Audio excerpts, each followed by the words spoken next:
I think we'll give it another few minutes and get started. Perfect.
Okay, so I think we are ready to start. Hi everyone, thank you so much for coming for this the conversation panel about an art and activism today. I think the word today is really important because art and activism is so wide. And first of all, I want to thank Printed Matter for hosting this panel and to let us be here. I want to introduce our guests, our panelists today. I'm going to start with Paola Mendoza. She's a film director, an activist, an author, and an artist. She's worked around topics around feminism and immigration. She has been behind projects like Women's March and Resistance Revival Chorus. And she recently launched her book Sanctuary. And she's based in New York. And thank you so much, Paola, for being here. Also is Candy Choi. She's a curator from Hong Kong. She's based in Latvia, but been living in Europe for the last 12 years, around London and Amsterdam and Riga. She's the founder and director of Young Blood Initiative, that is an art organization that works around social issues. A few projects like Be Water and Silence is Compliance are around the social movements that have been happening in Hong Kong. And there's one that's called Wake Up and Smell the Tear Gas that is about art and activism. So I think it's going to be really interesting talking about it later. And Gabriel Ebensperger, he's a Chilean artist. He moves around graphic design, photography, literature, illustration, and humor. He's known by his colorful and humorous visual world around activism in the local LGBTQ community.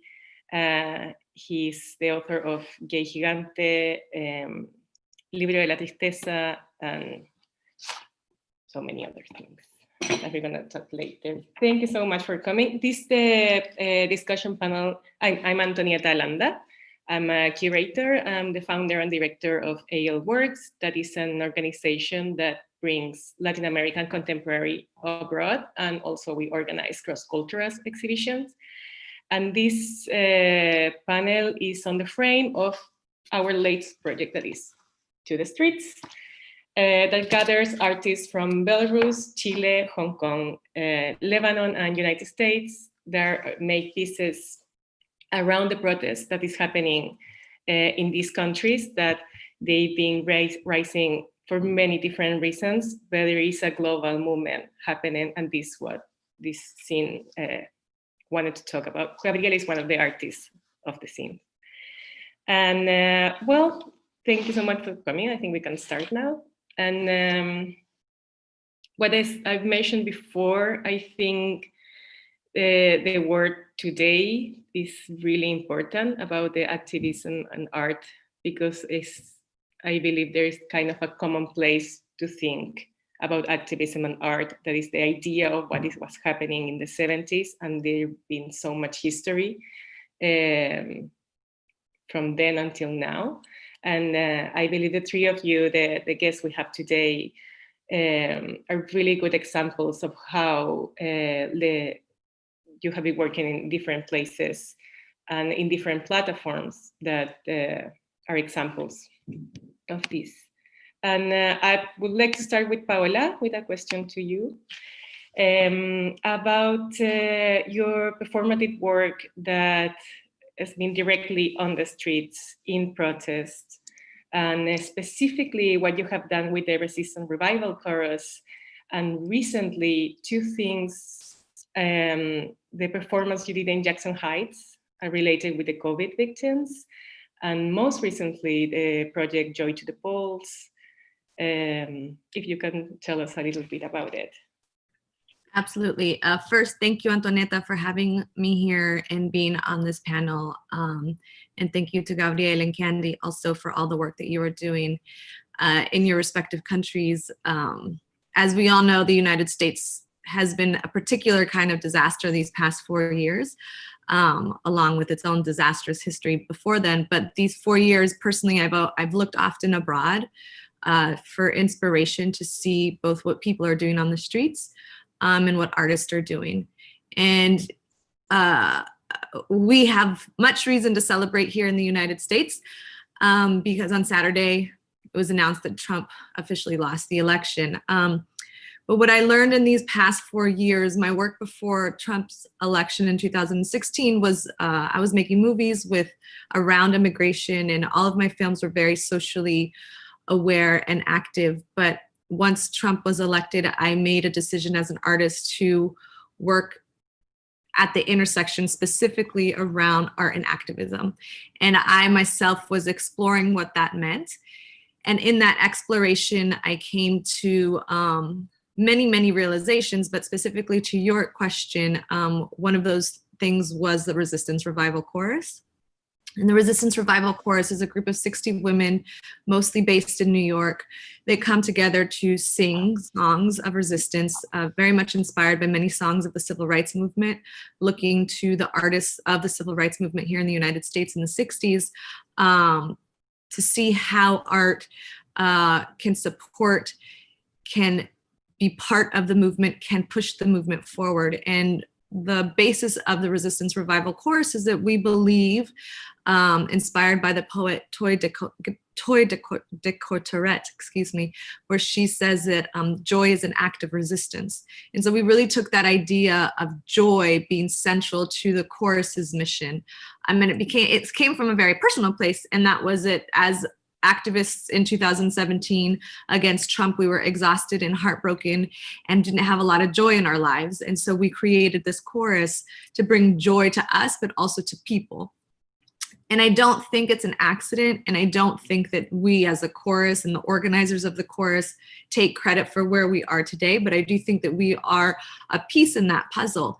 And that is in the past 6 months, right? And the chorus has been going since 2017. We've been performing on the streets, off the streets, in Carnegie Hall, all over the place, big music festivals, small music festivals, and protests.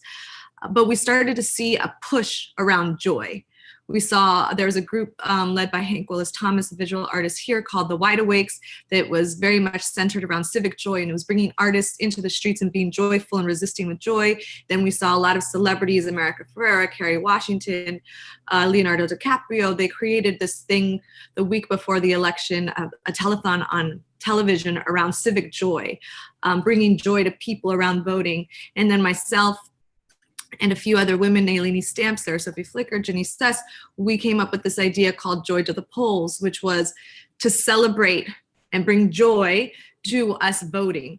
And we started to see that pop up all over the country, and there was tons of videos and joy around voting. And then we also saw, and we created this concept around using joy as an intervention and a de-escalator should there be any violence at polling stations or post the election. And we saw, I don't know if anyone was tracking this, but in Philadelphia, which is one of the cities that was the most, Biden won the presidency because the state of Pennsylvania, and Philadelphia is inside of Pennsylvania, Trump supporters came out to the place where they were counting votes, and they were there like being very aggressive with guns and causing all of these problems. And a group of people came from Joy to the Polls and just had a dance party, and they completely de-escalated the situation. And it was a dance party for 3 days. And then we saw when Trump was elected, I'm sorry, not when Trump was elected, when Biden was elected, we saw the streets around the country in the States explode with joy. And it's still very much palpable. There was a party in the streets, and in New York, where I live in Brooklyn, it very much felt like a dictator had been toppled. There was so much joy and the power of joy. And so the chorus is that, and has been that. And I'm going to just show a little part of a video that we did the 2 days before the election. We went to Trump Tower here, and the chorus used our joy in resistance. And this is one of the ways in which we did that. So 1 second, and I'll just show part of the video, not the whole thing, because I know we have lots of other people to speak and share. Okay, here we go. 1, 2, 3, 4.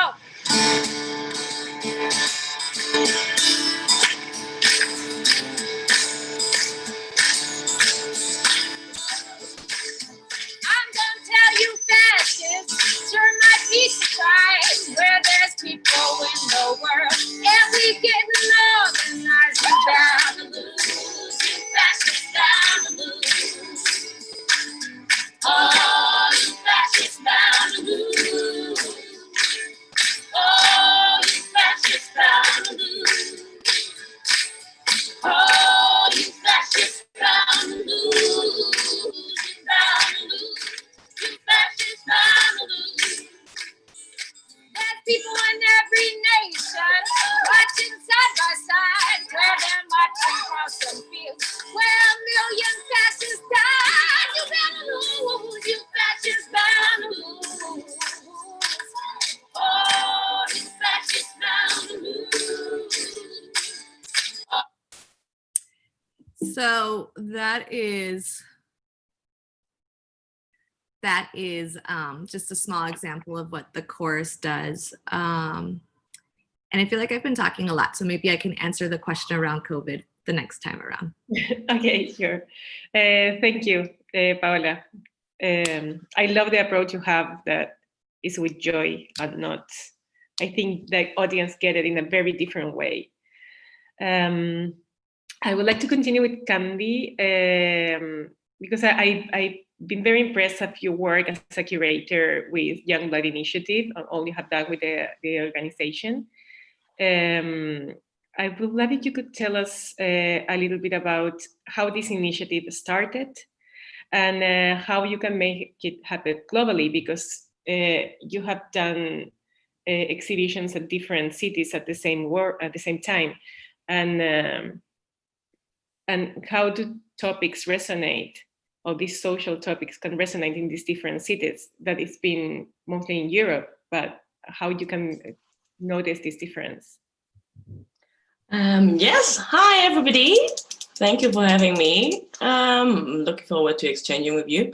So so I started Young Blood Initiative in 2014, and at that time I was living in Amsterdam.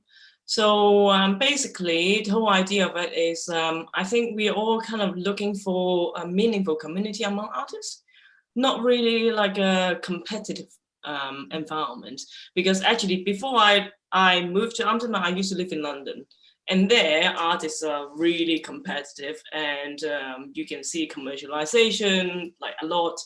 And I see that having a meaningful community of a group of artists doing things together not with the goal of just showing, not with the goal of selling, and just paying the attention on the creative process, exchanging, experimenting and playing. I see that being very important. So that's how, I think that's the reason I started YPI. And yeah, so throughout the years, we have done many different projects. We always have kind of regular meeting with artists. We have food together, we have meetings, we exchange ideas, because that is like the most important part of what we do. It's not really like, the show is like secondary. So that, and yeah, maybe I can show some images of what we do, because we actually do multidisciplinary works. And yeah, maybe it's nice that I can show you now. I'll share a bit with my screen.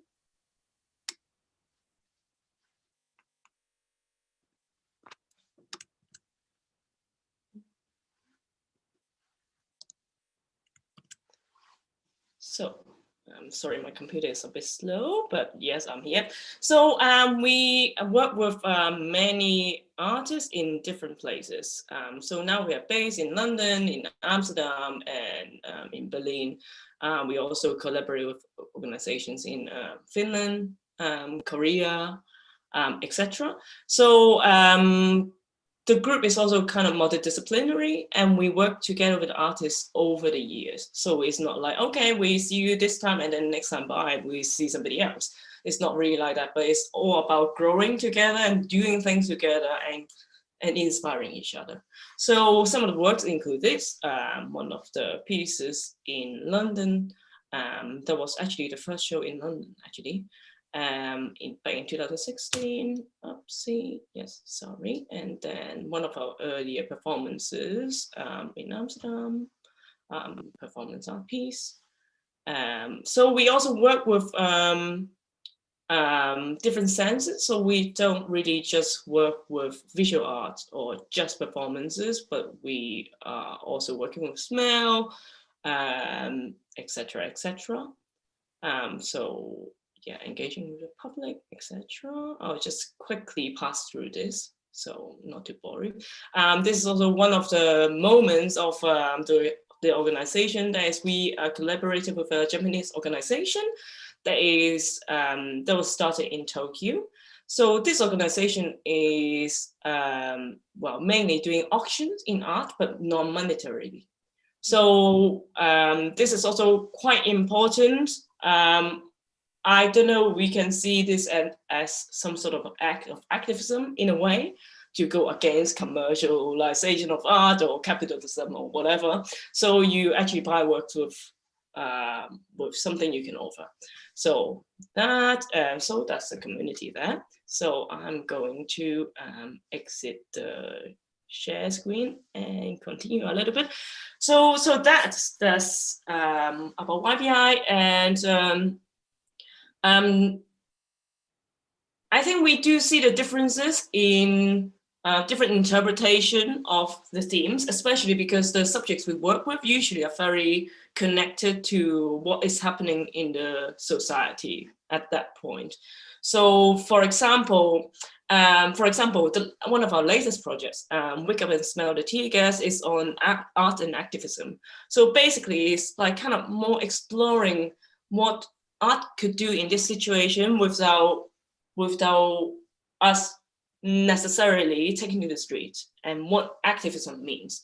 So we had a collaboration with an organization in Finland. So we did something there in Pispala, and we noticed this thing about activism is also quite different, because Finland is relatively peaceful.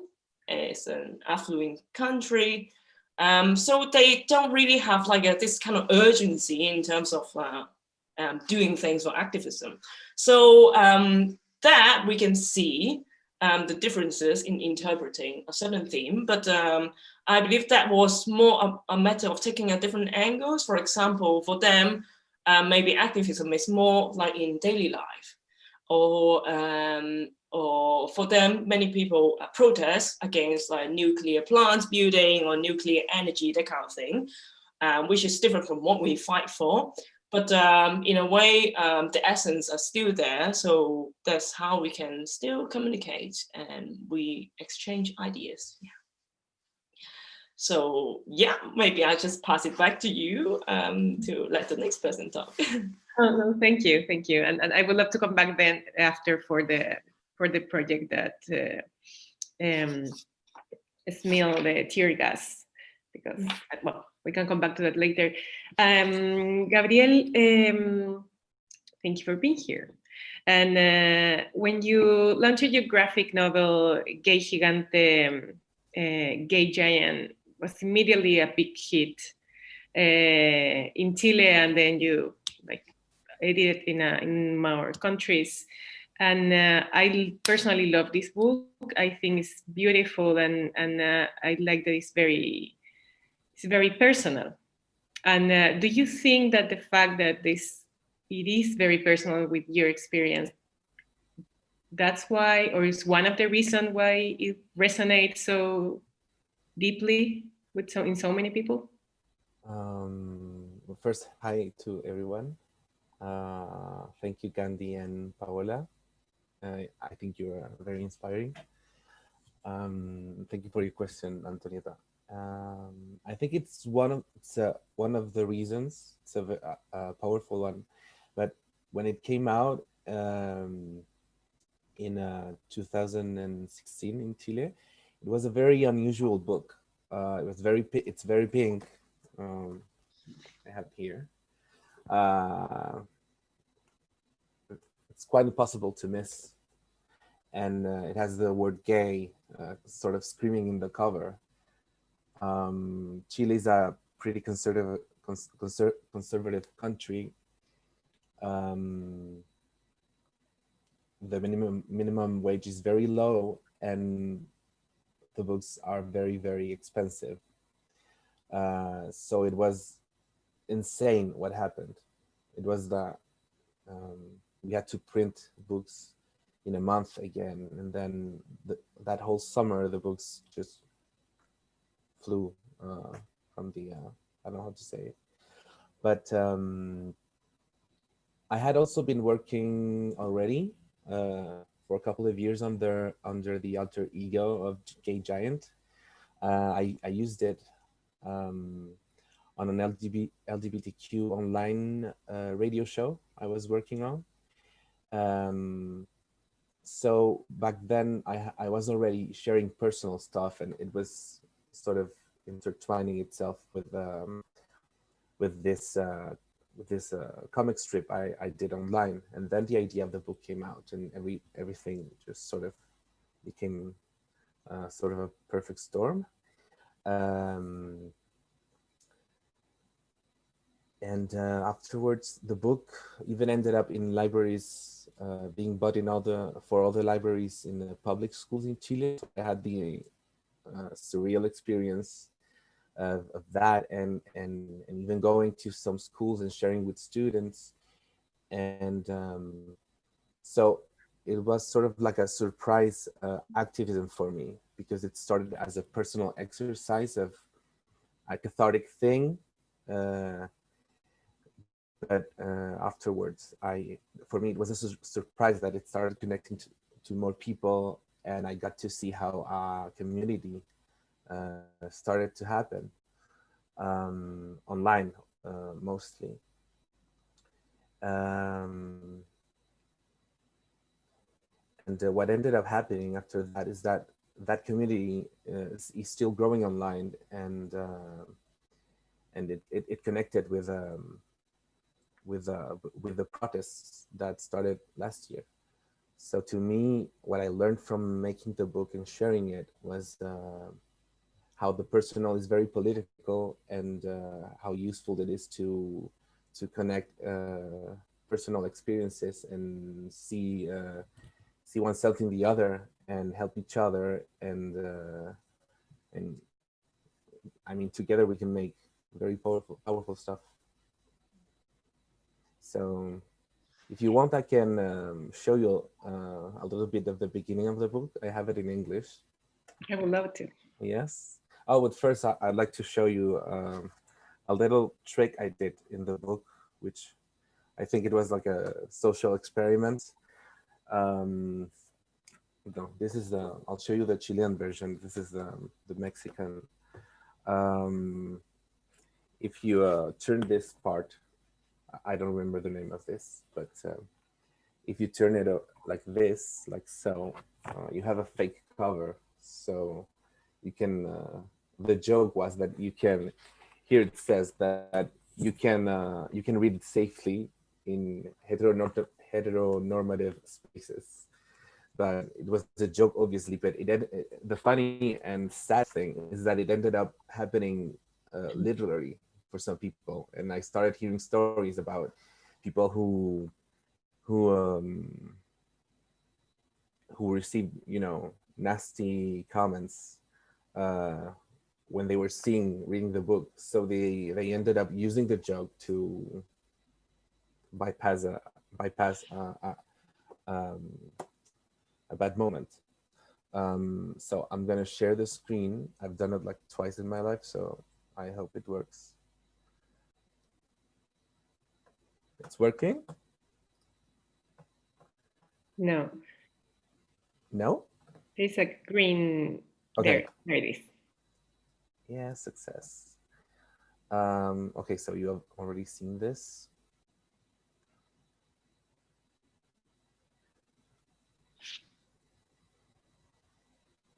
I hate those. It's like gay envy. So the book starts with this question about the book really is about about fear and about not, I mean, wanting to sort of blend in and go unnoticed, and how that is truly impossible.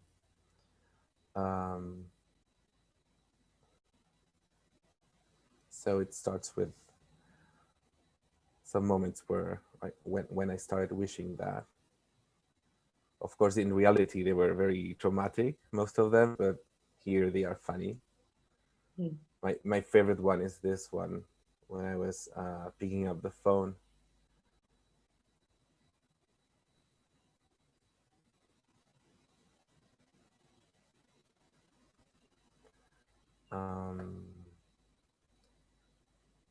Yeah, so that's the book, and that's my answer. Yes, it was very important.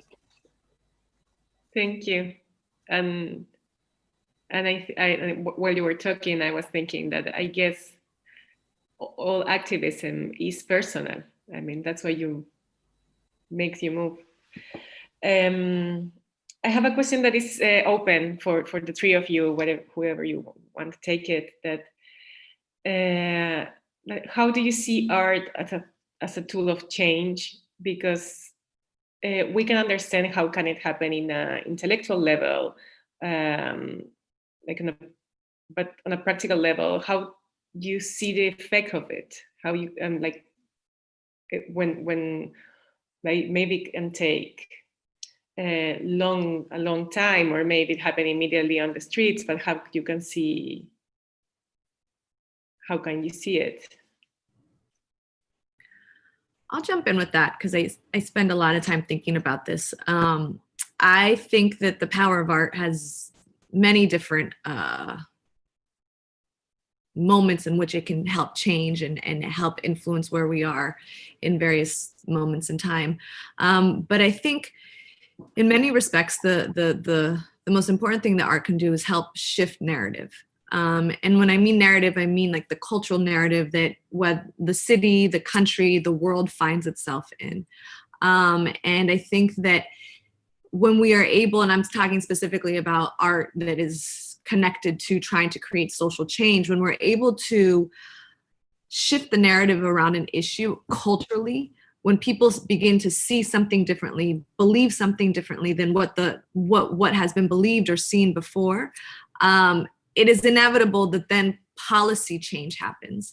In the United States, we see that very clearly with gay marriage, the ability for gay people, for queer people to be able to marry legally in the United States. It was a cultural shift that then pushed the political shift that then when the Supreme Court agreed, and this was only in 2012, it wasn't that long ago, when the Supreme Court agreed in the United States that yes, gay marriage was equal and everybody could be married under the role of the eyes of the law. Culturally, the majority of people in the United States had already accepted that. So thank God that Trump was not reelected, but if he were to be reelected and if he were to try and overthrow that law, culturally in the United States, that was not going to be able to be possible, right? And you can track that cultural shift and that narrative shift back to very specific moments in time, whether it was TV, books, images in magazines, music, musicians coming out, all of those things add up. And so I think that that's like a very big, wide example here in the United States, practically, of how that works. But then, you know, all of the moments that artists were working on for decades previous to that decision all add up to that moment in time. Thank you. Candy, would you like to jump in? Yeah, sure. In response to your question on art as a tool for change, like Paola said, that there are just so many ways that art could contribute in a social situation. For example, in documentation, I believe documentation is important because they will create part of the history, and is through remembering that people could learn from the past. And it is, I mean, art is a universal language. It's not spoken, so everybody could speak it, could understand. So I believe it's very important tool to spread the words, or even as a tool to heal. I believe it's very important. Yeah, it could be creating space and opportunities for people to take their minds off, which is actually also a very important part of activism, because activism actually includes many things. Overall, is just together contributing to the movement or to a certain cause. So it's not necessarily those people who are up there making things happen, doing certain things. There are also a lot of people at the back doing backup. I think art has played a lot of roles in this backup situation, actually, that people overlooked. And it's hugely important because by looking at certain art, using its healing power, we can actually continue to do more for our society. So I believe that's also a very important role, not to mention arts, for example. I was actually really inspired by Gabriel's work. I absolutely love it, and it's colorful and fun, and it's like conveying a very important message. So, for example, in Hong Kong, the use of zine is really widespread for the social movement.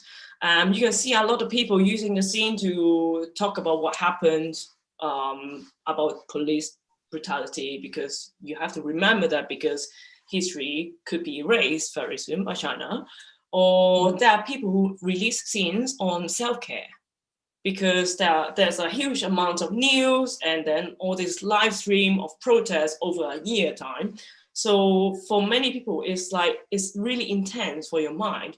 So there are lots of artists who create zines just to create, to document ways to look after yourself in a situation like this. It is okay to do this, just by beautiful illustrations, very cute drawings, but very easy to digest. So that is also an example. So yeah, just there are just so many things that art could do to help, I believe. I was thinking about what's happening in Hong Kong and how persecuted the artist has been. And I think it doesn't need explanation how powerful it can be if they are putting in jail illustrators when China is persecuting them. And Gabriel, I don't know if you want to add something. Always keep to this. No, yeah, I can add something. Well, of course, I agree. I think art is a tool for that, but I think in general, creativity is, you know, in general, the tool to connect, to make community, and to communicate. And around the shifting the narrative thing that Paola said, I remembered how, taking this to a local example, in these 4 years, I've gotten to see in in a very specific way how my book being sort of exploding in a mainstream way here helped other work starting to show up. And now this book, if a book like this is published, it's not a stunning thing, it's not shocking. So that to me was very, very surprising, but of course it's very logical. That's how things work. Thank you. And if we have time. And I have a question that, especially today in COVID times and social distance, how do you see the role of social media as a creative instrument for activism?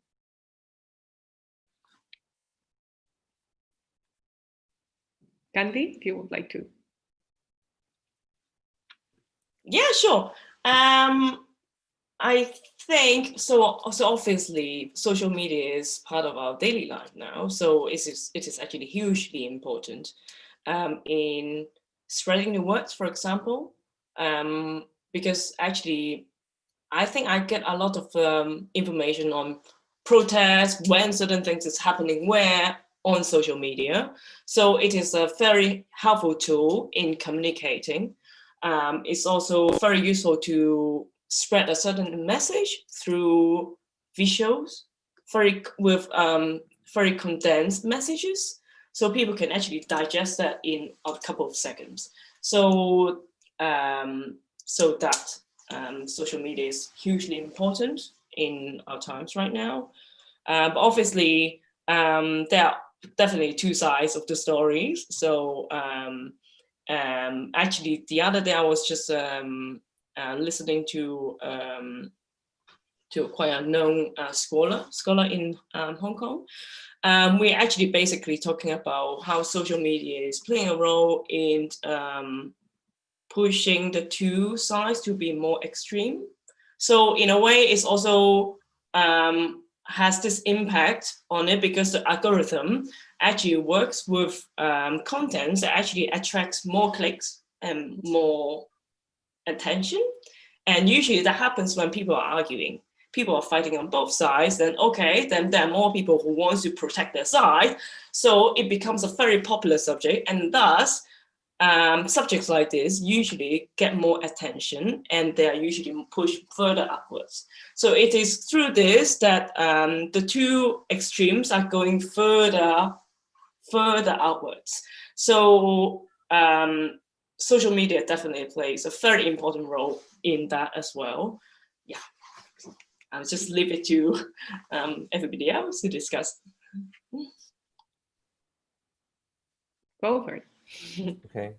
I would just add how amazing and amazing is the use of memes. You know how you were talking about condensing meaning and adding speed to everything, and I think memes are like an awful miracle.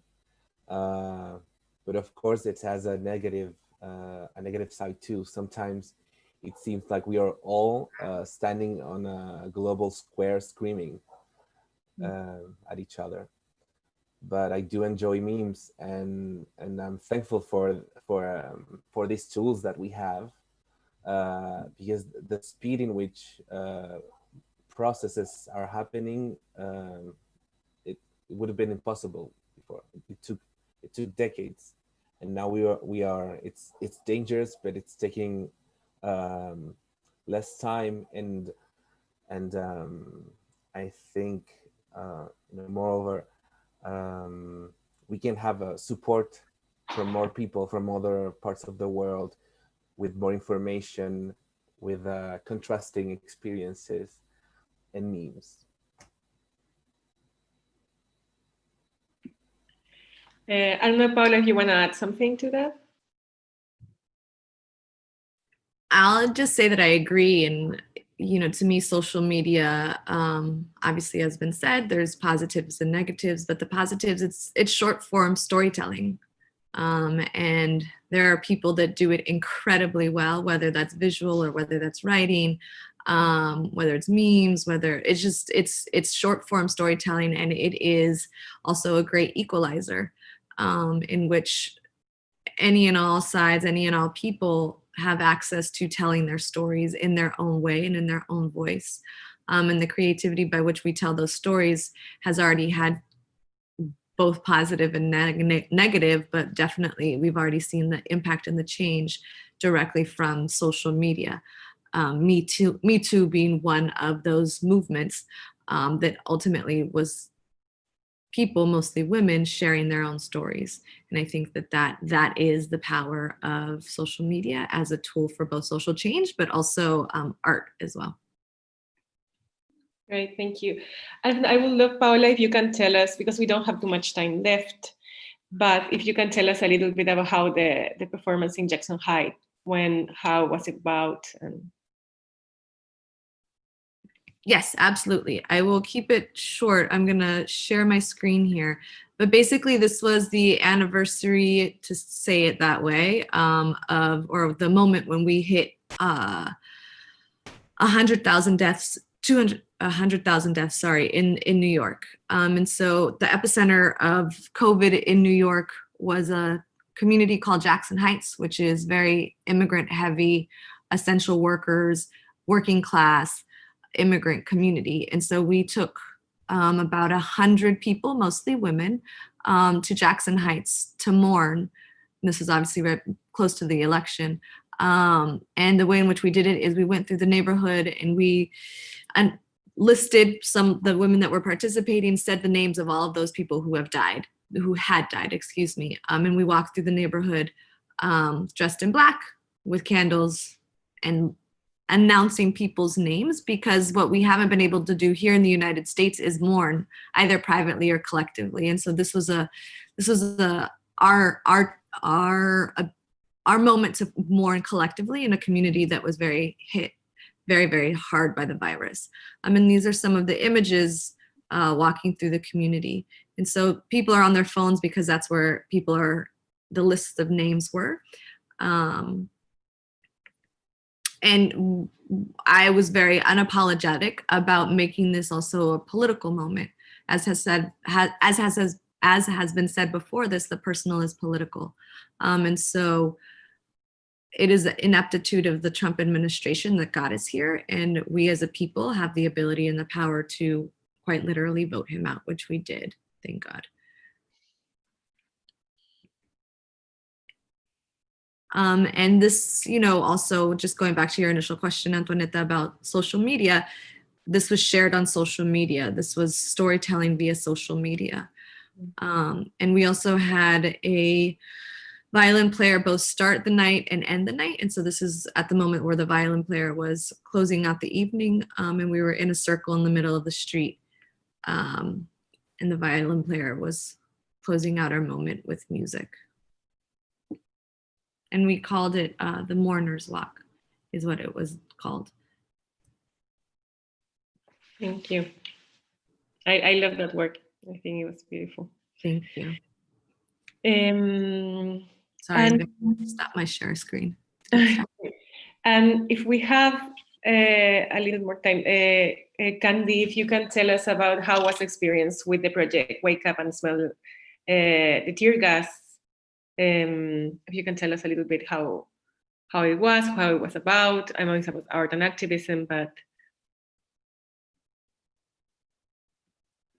So yes, thank you for the question. So basically that project followed our 2 projects for Hong Kong before. So for the social movement in Hong Kong, because yeah, I'm from there originally. So I try to do what I could as a curator to create projects to contribute to the social movement. So it came to a point after the 2 projects, I actually questioned even further what we could do as artists. And I would actually like our artists to ask that question with us.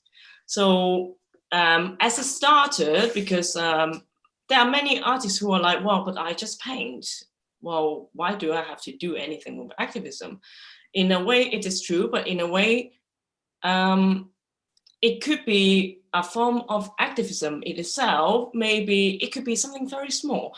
So basically, the whole project was about exploring what activism and art, well, what activism is and what art could do in this situation. So it's more about finding or trying to find the answer, but it's not really about the destination. It's about exploring.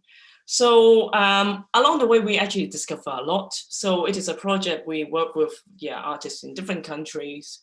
We have asked questions about the role of silence in activism and what is important in activism. For example, if you are, I actually also told our artists this little story back then when we were kind of researching, we asking, oh, is this what it is? So for example, if you are, I went back in the days when I was working part-time as a waitress. So we used one of those like those categories, silver and they're vintage, so they're all different. So my habit was that I always like to put the smaller one for the man and the bigger one for the woman. So for me, that was like a little moment of activism because I was doing something very small and I feel like I'm sending a message. But nobody was watching. So is this activism? Does activism need to be loud? So we asked that questions. Does it need to be seen by many people? If not, then is it then or is it not? So through many discussions, workshops, exhibits, and and talks with also reaching out to some artists working with things for Black Lives Matter, and also those in Eastern Europe for Belarus and Poland. We try to discuss and understand it further because we believe that by understanding further, we actually find out more ways that we can do with art. So that was actually what this project was about.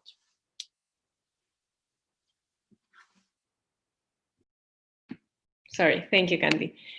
I don't know.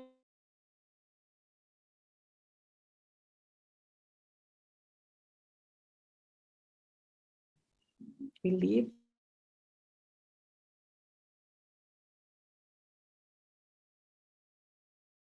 What you want to ask a question? Someone was asking to be unmuted. You were frozen, at least on my end, Antoinette. I don't know if anyone else had you Really? frozen. I'm here. Am I back? Yes. Cool. No, I just was asking if there is any question or if you want to add anything, any of the three of you, if you want to add something to. I have a question on for Candy, on Candy Chong's points around if few people witness something, is it activism? I think it can be, for example, buying less plastic, being vegan, buying from ethical companies, using eco products, etc. From Holly. Thank you, Holly. Yeah, definitely. I mean, I think activism is, I don't know if you want to add something to Holly comment, but I think definitely something that not just like activism can be an everyday acts you do. Yes, indeed, I totally agree. It could be definitely it could be something on an everyday thing. Although I believe that many people still having this idea of activism being something very noisy and loud. And I believe it's not just that. And it's just nice that we explore the possibilities. So, yeah. Yeah, thank you. I think it's a really interesting view of that is also how activism can has been evolved from this. Like, you don't have to be naked in a protest to be an activist. There's so many ways, small. And for Paola, I have another question. How do you find the effect of protest is able to last beyond a few hours to the event protest?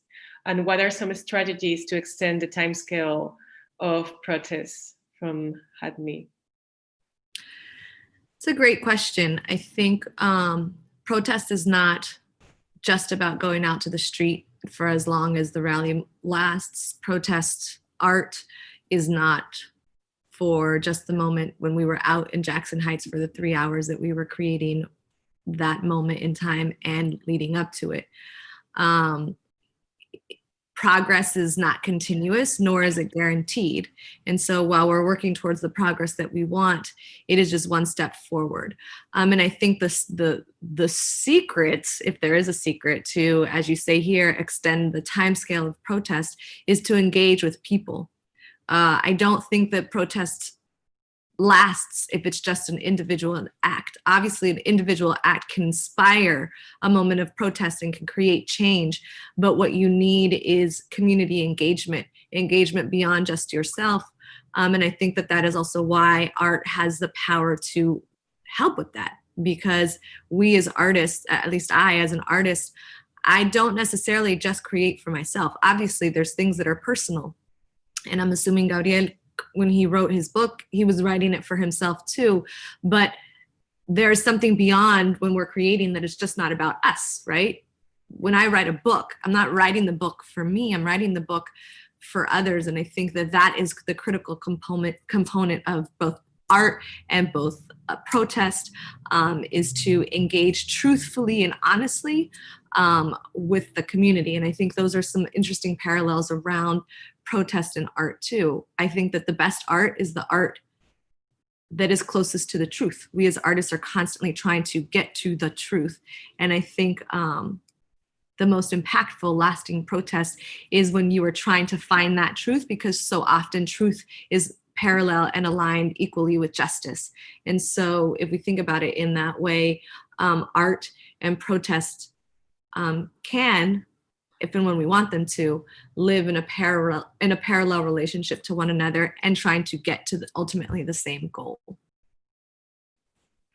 Yeah, thank you.